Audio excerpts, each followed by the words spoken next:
नमस्कार। मैं Dhananjay Kumar the public India में आपका स्वागत है। जिसका डर था वही हुआ।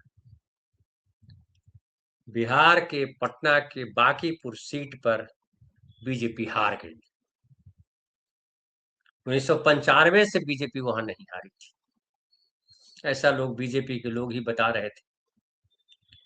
1995 से नहीं हारने वाली बीजेपी 2026 के उपचुनाव में हार गई, और ये बहुत बड़ी खबर है। देखिए, अगर बात करें तो नितिन नवीन जो बीजेपी के राष्ट्रीय अध्यक्ष हैं, वो खुद, उनके पिताजी हालांकि पहले जीतते रहे, लेकिन 2006 से लगातार नितिन नवीन वहां से विधायक रहे। 2010 में 60,840 वोटों से जीते थे।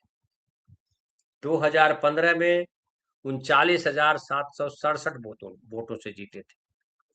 2020 में 39,036 वोट से जीते थे। 2025 में 51,936 वोट से।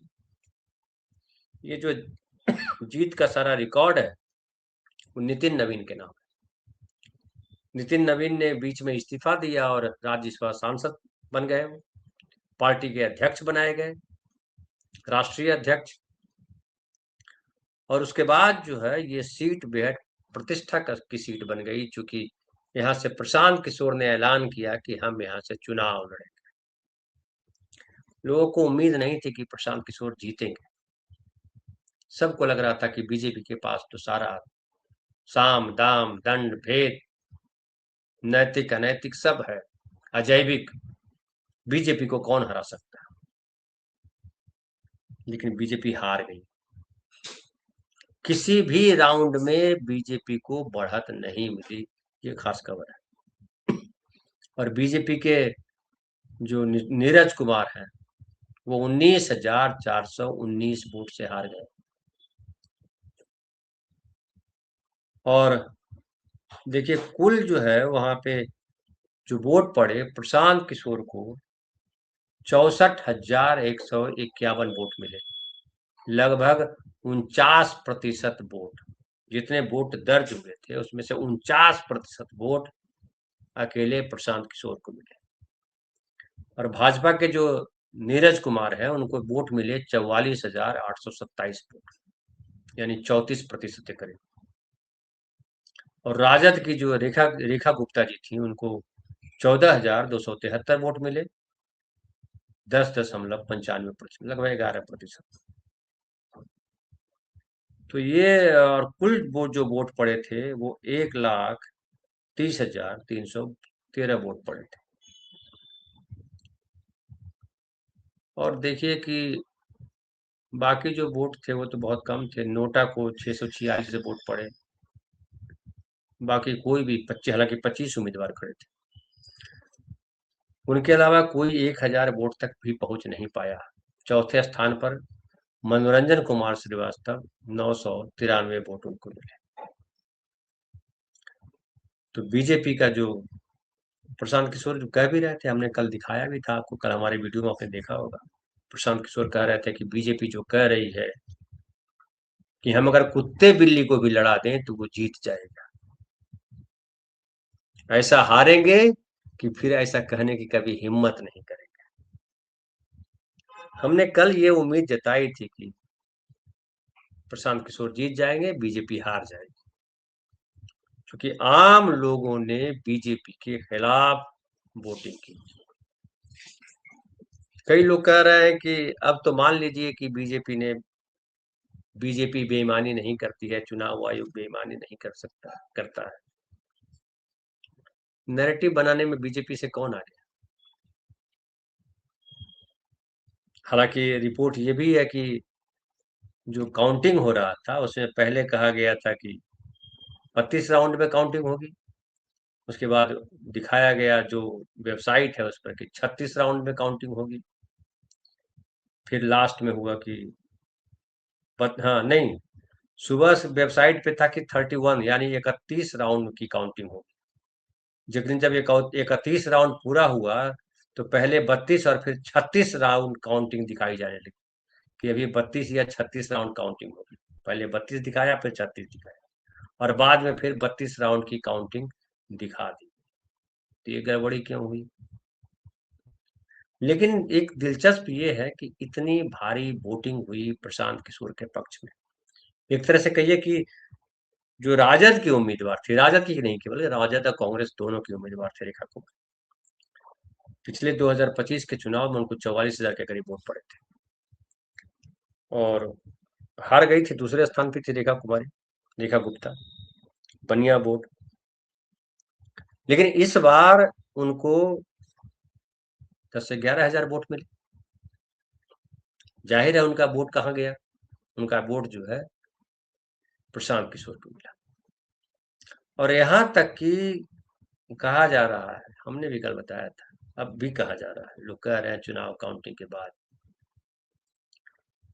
कि मुस्लिम वोटर, यादव वोटर, जो कोर वोटर है आरजेडी के, 14,000 वोट देखिए मिले राजद को।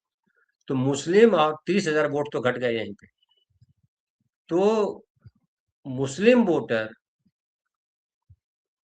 यादव वोटर, इवन बनिया वोटर तो उनका था ही बनिया वोटर, लेकिन ऐसा लगता है कि बनिया वोटर ज्यादा जो है नीरज कुमार की तरफ, बीजेपी की तरफ शिफ्ट हुआ।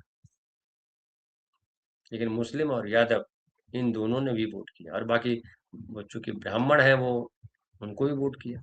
लेकिन एक और बात मैं कहूँ कि ये जो चुनाव हुआ, उपचुनाव बिहार में, वो जाति से परे है।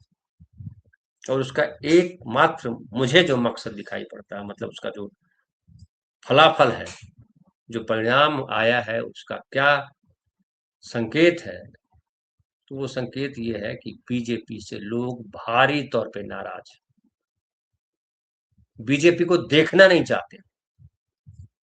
और ये जो वोट आए हैं ना, नीरज कुमार को 44,827 वोट, ये एकदम धुर वोटर है, जो जो बीजेपी आरएसएस के चाहे जो हो जाए, कुत्ते बिल्ली को भी खड़ा कर दो तो वोट दे देंगे, वो वाले उसमें ज्यादा है। और कहा जा रहा है कोयरी वोट ने भी सम्राट चौधरी की चूंकि प्रतिष्ठा लगी थी दाव पे, क्योंकि सम्राट चौधरी मुख्यमंत्री है, तो कोयरी वोटरों ने भी वोट किया। लेकिन नीतीश कुमार के वोटर ने वोट नहीं किया, ये बताया, और वो दिखाई पड़ता है। ये देखिए 2010, 2015, 2020, 2025, 2006 भी, वो भी हमारे पास डेटा नहीं है उसका 2006 में क्या हुआ था। लेकिन इस सब में 60,000 से जीते, 39,000 से जीते, 39,000 से जीते, 51,000 से जीते, इसमें नीतीश कुमार के वोटर भी साथ थे। और बिहार में एक नारा चल रहा,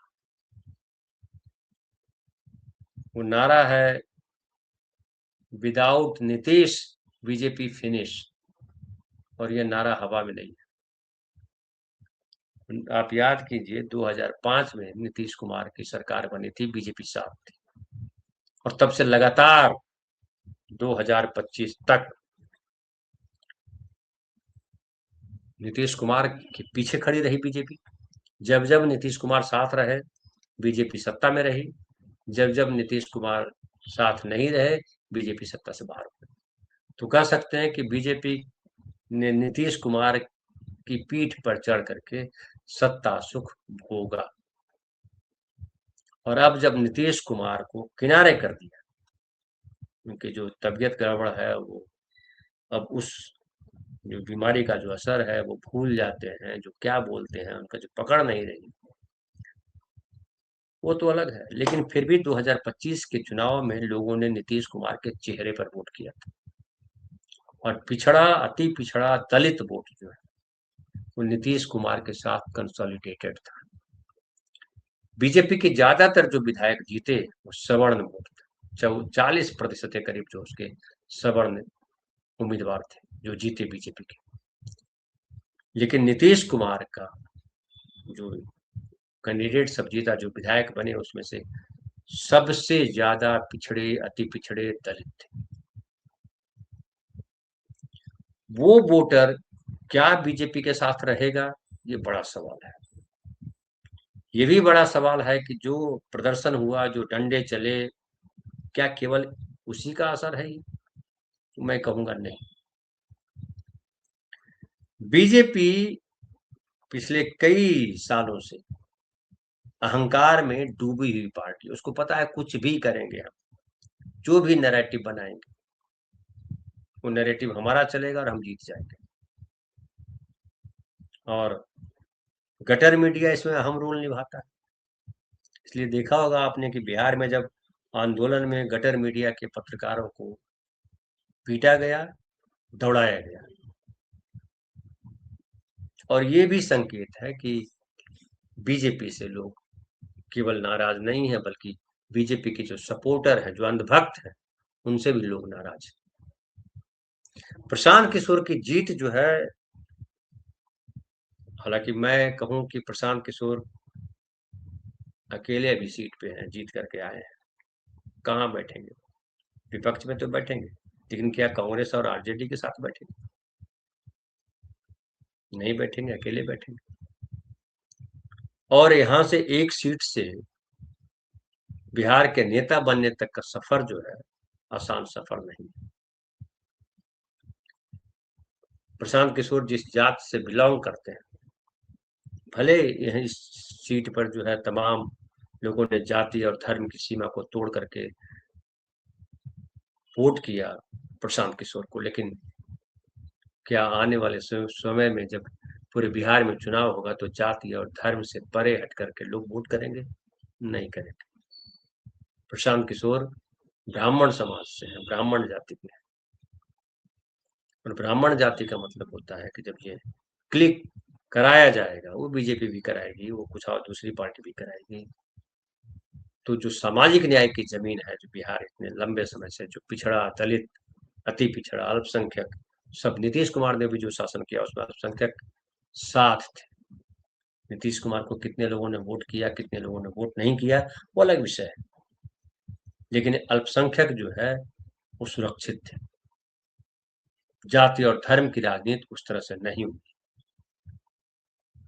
और पिछड़े, और वही देखिए कि अब जो है कोयरी को जो बनाया गया, ये कोयरी कहा जाता है कि नीतीश कुमार के दबाव में बीजेपी ने उनको बनाया। हालांकि बीजेपी भी चाहती थी कि नीतीश कुमार के वोट बैंक पे अगर कब्जा करना है तो ऐसे व्यक्ति को बनाना होगा जो कोयरी कुर्मी में से हो, और सम्राट चौधरी उनके लिए है। अभी हाल की बात है कि जो उपेंद्र कुशवाहा है, उनके बेटे दीपक मंत्री है, पंचायती राज मंत्री, और वो अभी किसी भी सदन के सदस्य नहीं है, न विधानसभा के न विधान पार्षद के। कोई सीट भी खाली नहीं थी, तो कहा जा रहा था कि अब तो उनको मंत्री पद छोड़ना पड़ेगा। लेकिन इस चुनाव से ठीक 2 दिन पहले घोषणा हुई कि जो एक एमएलसी है बीजेपी के, 6 महीने तक जिनका कार्यकाल बाकी है, वो इस्तीफा दे दिया उन्होंने, और उस जगह पे अब दीपक जी को, जो इनके बेटे हैं उपेंद्र कुशवाहा जी के, उनको भेजा जाएगा 6 महीने के लिए। हालांकि अभी तो सरकार चलनी है 5 साल, 4.5 साल तो सरकार चलेगी, थोड़ा सा और ये करिए तो 4.5 साल सरकार चलनी है, तो 4.5 साल के लिए चाहिए। तो जो उपेंद्र कुशवाहा है, सम्राट चौधरी भी कुशवाहा है, उपेंद्र कुशवाहा भी कुशवाहा है, लेकिन उपेंद्र कुशवाहा एक शालीन चेहरे के तौर पे है, उज्जट किस्म के नहीं माने जाते, बहुत एग्रेसिव नहीं बोलते। और कोयरी समाज में बहुत लोग हैं जो अच्छे पढ़े लिखे हैं, और खाली कोयरी समाज के वोट से तो काम नहीं चलेगा। नीतीश कुमार के पास केवल कुर्मी नहीं था, केवल कोयरी वोट नहीं था, बल्कि सवर्ण भी वोट करते थे।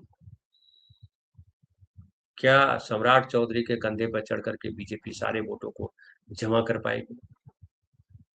इसमें दिक्कत लगती है, क्योंकि सब जानते हैं कि जो दबदबा है बीजेपी के भीतर सवर्णों का, और उसमें भी खास करके भूमिहारों का, राजपूत उसमें कम पड़ जाते हैं। कई लोग ये भी कह रहे हैं कि प्रशांत किशोर जो है वो बीजेपी के, उनके कंधे पर बीजेपी चढ़ के फिर सत्ता संभाल लेगी। ब्राह्मण है वो। कई लोग कांग्रेस को कह रहे हैं कि कांग्रेस जो है प्रशांत किशोर में दांव लगाए, लेकिन मुझे लगता है कि अब सवर्ण नेताओं की राजनीति बिहार में गड़बड़ा गई। जो पार्टी भी सवर्ण नेता को आगे करके चलेगी, उसके लिए मुसीबत हो। और बीजेपी ने इसीलिए सम्राट चौधरी को खड़ा भी किया, सम्राट चौधरी को मुख्यमंत्री बनाया, ताकि नीतीश कुमार के वोटर, नीतीश कुमार ने जो समीकरण साधा, वो समीकरण बीजेपी के पास आ गया। लेकिन ये जो बांकीपुर सीट पे जो हार जीत है, वो बीजेपी के लिए बहुत परेशानीदायक है। कल हमने कहा था कि बीजेपी के लिए बड़ा तनाव खड़ा कर देंगे प्रशांत किशोर, और प्रशांत किशोर को जिस भाव के साथ, जिस उम्मीद के साथ लोगों ने, बांकीपुर के लोगों ने जाति धर्म को छोड़ करके, पार्टी को छोड़ करके वोट किया है, प्रशांत किशोर पे बड़ी जिम्मेदारी है। वो कास्ट की राजनीति करने के बजाय विचार की राजनीति करें, और विचार की जब राजनीति की बात आती है तो उसमें संविधान सम्मत यही है कि आप हिंदू मुसलमान न करें, आप जो है ब्राह्मण और राजपूत न करें, आप कुर्मी यादव न करें। लेकिन ये भी है कि क्या प्रशांत किशोर के उभरने के बाद तेजस्वी यादव की राजनीति को झटका लगेगा? क्योंकि तेजस्वी यादव की पार्टी तो थी, लेकिन मुख्य जो संघर्ष था इस सीट पर, उसमें आरजेडी बाहर थी शुरुआत से। अभी जो वोट आए हैं वो तो है ही, लेकिन शुरू से ही था कि रेखा कुमारी के बीच और बीजेपी के बीच इस बार चुनाव नहीं है। पिछली बार 2025 में जो चुनाव हुआ था, दोनों के बीच हुआ था। इस बार क्लियर था कि ये चुनाव प्रशांत किशोर और नीरज कुमार के बीच है, बीजेपी के बीच है। तो क्या ये नीतीश, ये जो विपक्ष की जो राजनीति है, उसमें बड़ा रोल निभाएंगे प्रशांत किशोर? क्या वो विपक्ष की आवाज बनेंगे प्रशांत किशोर? और क्या वो प्रशांत किशोर बीजेपी से ज्यादा आरजेडी के लिए चुनौती है, कांग्रेस के लिए चुनौती है? क्या प्रशांत किशोर नीतीश कुमार के साथ कुछ गठबंधन कर सकते हैं? कई तरीके की बातें हवा में चल रही है अभी, लेकिन मुझे लगता है कि इसको जो पढ़ा जाना चाहिए वो सिर्फ इस तौर पे कि बिहार के लोगों ने, चूंकि वहाँ जो बांकीपुर विधानसभा सीट है, जितने कोचिंग इंस्टीट्यूट, ज्यादातर लगभग कोचिंग इंस्टीट्यूट उसी इलाके में, और पूरे बिहार के बच्चे वहाँ रहते हैं, पढ़ते हैं। वो सब वोटर नहीं है, लेकिन वो चाय की दुकान पे जाएं, होटल में जाएं खाना खाने के लिए, रिक्शा पर चढ़ें, कोचिंग इंस्टीट्यूट पे जाएं, जहां जाएंगे जाहिर है वो बात करेंगे। और जिस तरह से जेनजी किया जा रहा है, वो तमाम बच्चे, वो पेपर लीक का मसला हो चाहे कोई और मसला हो, बीजेपी से नाराज है। तो अभी एक सीट हार जाने से बीजेपी का कोई नुकसान तो फिलहाल नहीं है कि सत्ता छीन जाएगी उससे, लेकिन आने वाला समय बीजेपी के लिए बहुत कठिन होगा, क्योंकि नीतीश कुमार भी साथ उनके नहीं, होकर के भी नहीं, साथ है अभी, लेकिन उनके होने का कोई मतलब नहीं। और लोग ये कह रहे हैं कि नीतीश कुमार के नाम पर वोट लिया और हम लोगों को ठगा। तो बीजेपी के खिलाफ भारी आक्रोश है लोगों में। अब देखिए आगे क्या होता है, क्या करते हैं प्रशांत किशोर, क्या करती है बीजेपी, क्या करते हैं आरजेडी और कांग्रेस के लोग, ये देखने वाली बात है। लेकिन ये बड़ा दिलचस्प रहा कि कुत्ते बिल्ली को भी हम खड़ा कर दें तो जीत जाएगा, ये भ्रम बीजेपी का बांकीपुर विधानसभा सीट के लोगों ने तोड़ दिया। फिलहाल इतना ही, बहुत बहुत